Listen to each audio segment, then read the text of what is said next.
Hey guys, how's it going? It's AC Milan MTL here, and today I'm here to talk to you about match number 7 in the 2013-2014 Serie A, the match between Juventus and Milan that was played at the Juventus Stadium in Turin.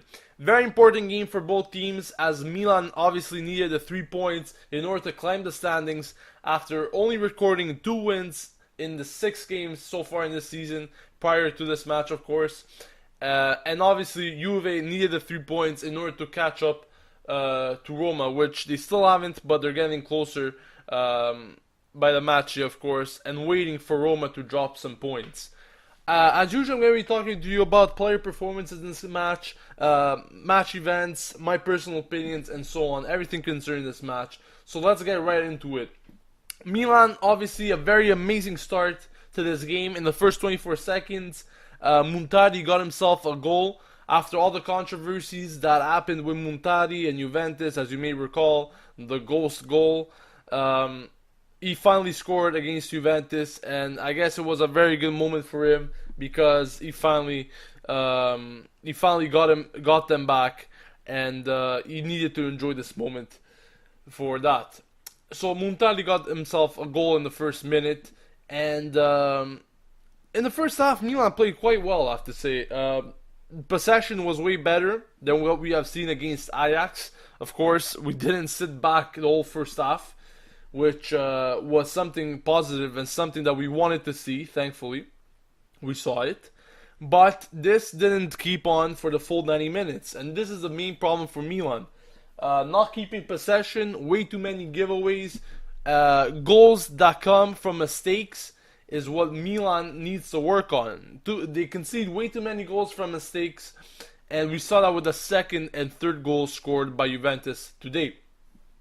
Anyways, after Muntari's goal, Pirlo got himself a goal in the 15th minute off a free kick, which was caused by De Jong's stack goal on Tevez, which in my opinion wasn't a free kick. Tevez did a bit of a dive there as De Jong got the ball.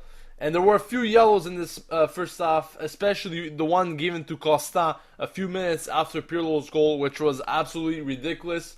Tevez, a few dives here and there in the first half. Don't want to get into that really, but just some added notes that we have seen in this first half. So at halftime, it was 1-1 between Juventus and Milan. Obviously, a second half that called for a big open game.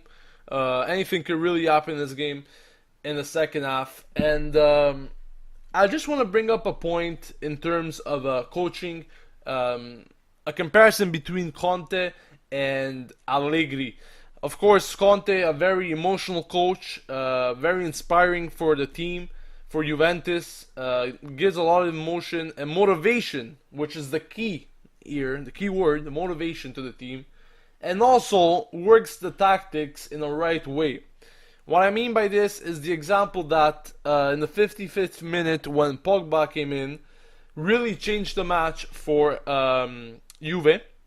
Really, I think he is one of the main causes why Juve started bringing the ball up and actually getting good chances.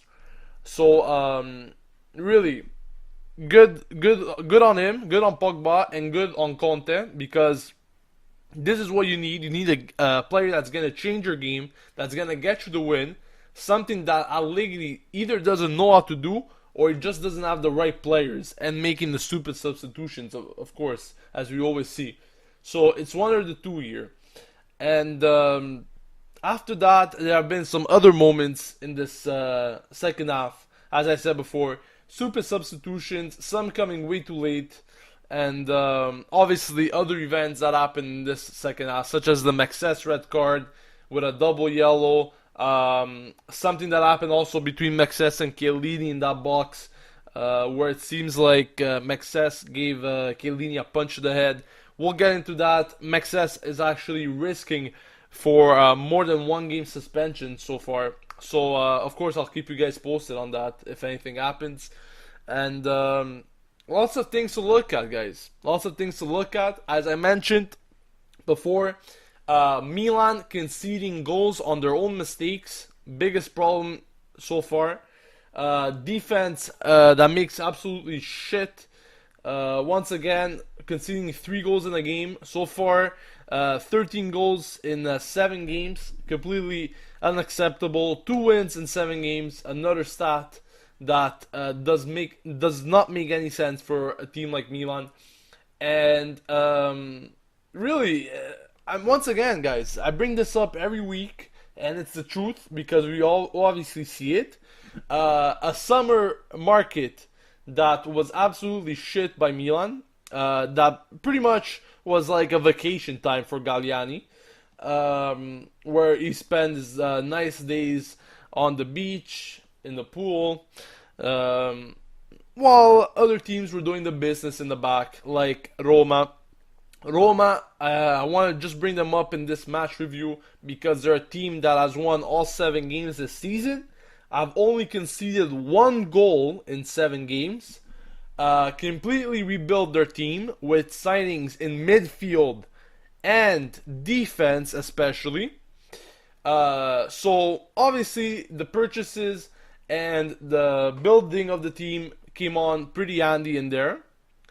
And obviously Milan have done nothing, and here are the results. Here are the results. It's like this in life, guys. It's like this with everything in life. If you wanna do well, you gotta put something into it. And Galliani didn't put anything in his team in this summer transfer window. No defense, which we obviously needed. 13 goals against in 7 games. Currently puts us in the 3rd worst defense in the league. So there you go. Pretty obvious reasons, guys. Pretty obvious reasons.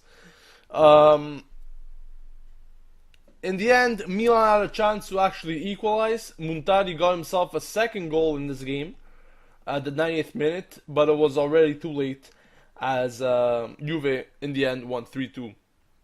Many questions to be answered, of course. Many players to come back next game against Udinese. But there's also 2 players that are going to be suspended, and they are Mexes and De Jong. They will be missing the game against Udinese due to yellow cards and red cards. But next week will be international break, so no games there. And this week, guys, Milan will really have to do the work. And you know what? Wake up from this nightmare. Start winning games, because by the week, guys, it's getting more impossible that Milan will end in the top 3 this year. Currently 11 points off that 3rd position, currently held by Juventus. 11 points is really a lot, and that's almost 4 games. So Milan really need to wake up, guys, and we have to hope for the best. So that's about it for my match review. Leave your comments on the game. If you haven't yet, also please like me on Facebook, follow me on Twitter for Milan updates on a daily basis, keeping you guys always updated with the latest news. And also don't forget to subscribe to me on AC Milan MTL on YouTube for match reviews after every Milan game. Thanks for watching, guys. I'll be seeing you next time for the match against Udinese. This has been AC Milan MTL here, signing off. And as usual, Forza Milan!